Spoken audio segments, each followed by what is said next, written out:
Alright, so we're back with another video. I told you I would keep you guys as in the loop with this build as I promised, or as I went along with it. And so far, I have one of the final pieces left before we get to the Genesis build being completed, which is going to end up being a 3.8 turbo build. Like I said in one of my last videos, sorry about this. I'm cleaning all this up, so don't mind me. But yeah, so let's unveil what we got. The last piece for the Genesis Coupe we got here are MTM forged pistons.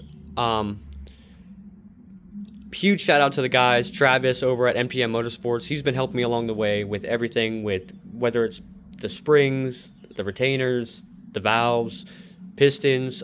Shout out to Albert Wang, who's been getting me all the OEM stuff, like the timing components or the new crankshaft, all that stuff. Travis can get that stuff too, but I was already talking to Albert about it. So huge shout out to those guys.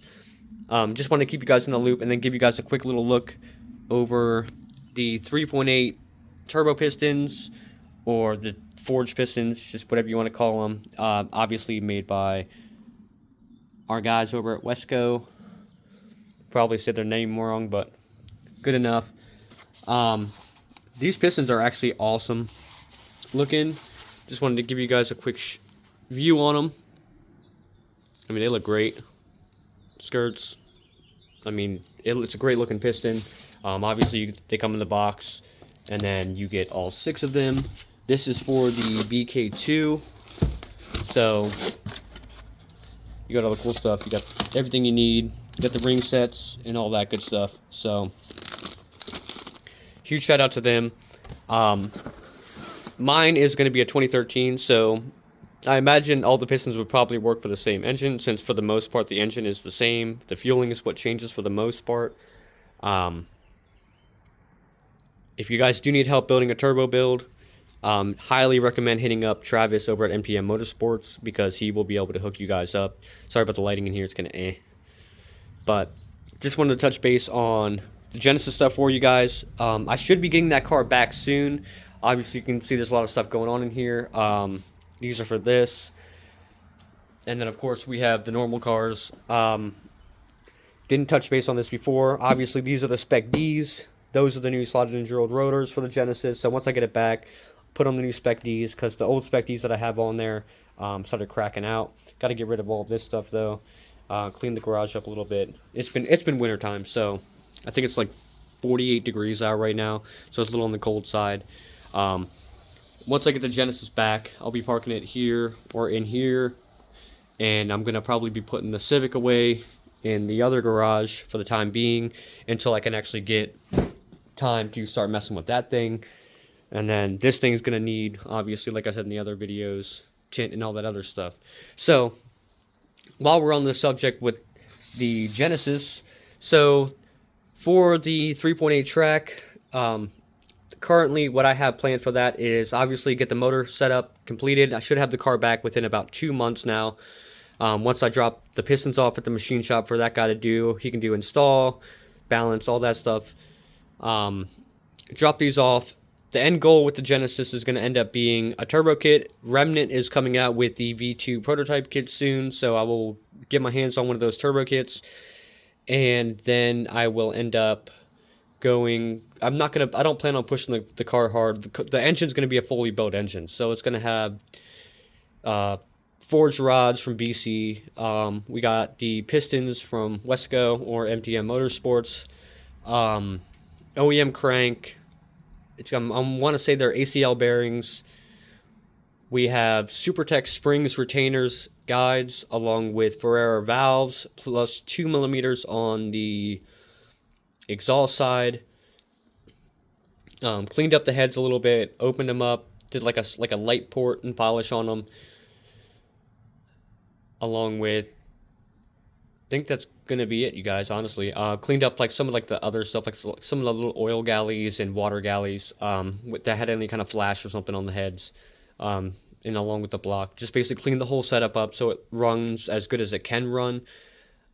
End goal for it, I'm gonna end up buying 2 ECUs for the car.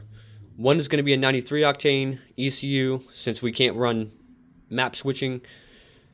One is going to be a 93 octane. I'll probably push it to 450, maybe 5. The other one is going to be an E85 or probably like an E50 tune. If you guys don't know what that means, most gas stations that have E85 aren't true E85. Half the time it's like E70 or E78 or E80. Sometimes even lower, E60 sometimes. So like an E50 tune it's an ethanol tune or E85 tune. It's just not maxed out at E85, because if you got tuned at E85, if you put E70 in it, it's probably going to run like crap. So probably go with an ethanol tune on the second ECU, and then on days that I get crazy with it, swap in the ethanol tune or the ethanol ECU, and then just refill, probably here in the garage on ethanol. I'm planning on having the ethanol tune set at to about 550, maybe 6. I don't know if I want to push that hard. Depends on how everything is all set up and goes. Travis at MTM, not trying to out you, Travis, but Travis at MTM has been working on an upper intake manifold setup for the 3.8s for a while now for the BK2s, and I actually want to get my hands on that. It incorporates dual injection, which is basically you have direct injection, which is OEM, and then it incorporates feed injection in a rail setup through the manifold. So that'll obviously improve anything for that. And then the tuner is going to end up being Alpha Speed. I'm going to get with the Alpha Speed tuners. And I think the closest one to me, I think, is in White Marsh, Maryland. A little bit outside Baltimore. Since I live about an hour away, that'd work out perfect for me. But that's going to be the end goal. Have about a 550 wheel horsepower 3.8. And then just leave it alone. If I wanted more power, obviously, we could supercharge the Mustang. And then this thing would probably hold 500-600 wheel, just on OEM internals, probably for a while. Or if I wanted to get really, really, really rowdy with it, I could just build the Civic, dump like 10-20 grand into that thing, and just turbo B series, make like 400 or 500 wheel, and out of a car that weighs like 2,000 pounds, that's probably pretty damn quick. So I think the Genesis with 500 to 600 wheel is going to be more than fun. But that's going to be the end goal. Just wanted to give you guys a little bit of a heads up, since I did end up getting the pistons in. I figured I would show you guys, since I did say that in one of my previous videos, I would keep you guys in the loop on the Genesis build itself. And here we go. We got the only thing I'm waiting on is the crank, and the crank will be here in like 2-3 days. So we can start the countdown then, and I'll get the car back within about a month or two. And then I can start going through and doing all the stuff that I have previously, like the taillights, the rotors. I obviously got to put the new tires on it. Those aren't it. Those are for this. And then basically just go from there and just slowly start getting the Genesis up to speed. And then once the turbo kit comes in, I'm assuming I'll be about 2,000 miles in on the Genesis build. And slap the turbo kit on there and trailer it down to the tuner and call it a day. But that's going to be it for this video. Just wanted to touch base with you guys on this. And like anything, or like any other video, if you want to help me grow the channel, start sharing the video. Let's get the content going, because the 3.8 turbo build is coming in hot. And if you're not already, hit the subscribe button and help me out. Let's grow this channel and share the content. Alright? Thanks for watching, guys. Peace.